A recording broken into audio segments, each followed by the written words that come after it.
સમાજની મર્યાદા ઉપર કોઈ વાંચ આવે અને જો હાથ અડાડે તેનો હાથ કાપતા પણ આ સમાજ ક્યારે વાર નહીં કરે. એટલે મહેરબાની કરી અને તરત પ્રશાસન ને બધા સમજી જાય ને તેના પરિણામો ખરાબ આવશે.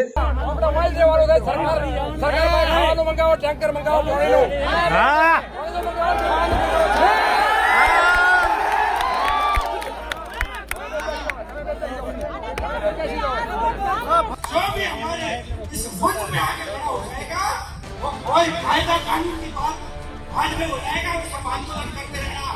जिसको कायदा ना माना है, जिसको समाज का संगठन माना है, ये मंच है सिर्फ 2 साल से फंसी हमारी बच्ची का. નમસ્કાર, જય ભારત. આ તમે જે આગેવાનોને સાંભળ્યા, સમાજના જે આગેવાનો હતા જેઓ પોતાના બેફામ વાણી વિલાસ કરતા હતા, ગઈકાલે ઊણમાં એક ઘટના બની. પથ્થરમારો થયો, 2 સમાજ વચ્ચે ધીંગાણું થયું.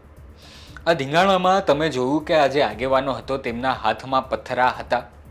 તમે જોયું કે તેમના હાથમાં પાઇપો હતા અને લાકડીઓ હતી ને તેઓ વાહનોને નુકસાન પહોંચાડી રહ્યા હતા.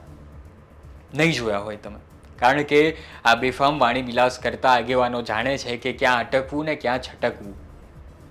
પણ જે યુવકો પથ્થરમારો કરી રહ્યા હતા, જે યુવકો કાયદો હાથમાં લઈ રહ્યા હતા, જે યુવકોના પથ્થર પોલીસને વાગી રહ્યા હતા, તેઓ નહોતા જાણતા કે તેમણે ક્યાં અટકવાનું છે, ક્યાં ભાગવાનું છે, ક્યાં છટકવાનું છે. તેઓ નહોતા જાણતા કે તેઓ કઈ ભૂલ કરી રહ્યા છે, કારણ કે તેઓના દિમાગમાં એક કેફ હતો, એક મદ હતો, એક નશો હતો. આ બેફામ વાણી વિલાસથી જે થયો હતો ને તે નશો હતો. આ બેફામ વાણી વિલાસ તો કરી દીધું આ નેતાઓએ, આગેવાનોએ, પણ તેની પછી જે તેના પડઘા પડ્યા તે આ યુવકોએ હવે લાંબા સમય સુધી ભોગવવાના આવશે, કારણ કે તેમણે કાનૂનને તોડ્યો છે. અને એનું ઉદાહરણ હવે આપણી સામે છે. બનાસકાંઠા પોલીસે હવે એક્શન લેવાની શરૂઆત કરી દીધી છે ને જેટલા પણ યુવકો ગઈકાલે આ ધીંગાણામાં સામેલ હતા, જેમણે નિયમોને હાથમાં લીધો છે, તે તમામ વિરુદ્ધ હવે કાયદેસર કાર્યવાહી થવાની છે. અહીં એટલે જ સૌથી મોટો સવાલ થાય છે કે આ બેફામ વાણી વિલાસ કરતા આગેવાનો જે છે તે તમને જેલની પાછળ ધકેલશે, જેલમાં સબડાવશે ને સડાવશે એ ખરા. પણ અહીં તમારે જાગવાની જરૂર છે. એક વાત એ સાચી છે કે જ્યારે જ્યારે તમારી સામે અન્યાય થાય છે ત્યારે તમારે ઉગ્રતાથી અવાજ કરવો પડે તો કરવો જ જોઈએ. પણ એ પહેલાં તમે જાણજો, પહેલાં તમે તમારી બુદ્ધિથી ચકાસશો કે કઈ વાત સાચી છે ને કઈ વાત ખોટી છે. તમે કાનૂન અને કાયદો કોની માટે હાથમાં લીધો? એ દીકરી માટે કે જે પોતે કહી રહી છે કે હું અહીં ખુશ છું. આ 2 વર્ષ પહેલાંની ઘટના હતી તો 2 વર્ષ સુધી સમાજ શું કરતો હતો? એ દીકરી માટે તમે કાયદો હાથમાં લીધો જે 2 દિવસમાં જ પોતાના પ્રેમીને મૂકીને પોતાના ઘરે આવી ગઈને પોતે કહી દીધું છે કે હું મારા પરિવાર સાથે રહેવા માંગુ છું. કઈ દીકરી માટે તમે આ કાયદો હાથમાં લીધો? જો કાયદો હાથમાં લેવો હોય તો એ દીકરી માટે કાયદો હાથમાં લેજો જે પોતે આગળ ભણવા માંગે છે, જે દીકરી પોતે કહી રહી છે કે મારે અત્યારે લગ્ન નથી કરવા, મારે આગળ ભણવું છે, જે દીકરી પોતાના દેશ કે પોતાના બીજા રાજ્યમાં જઈને આગળ ભણવા માંગે છે ને તેની માટે તમે લડજો. એ દીકરી માટે પણ લડજો જે તમારા સમાજની નથી પણ જેમનો રેપ થયો છે.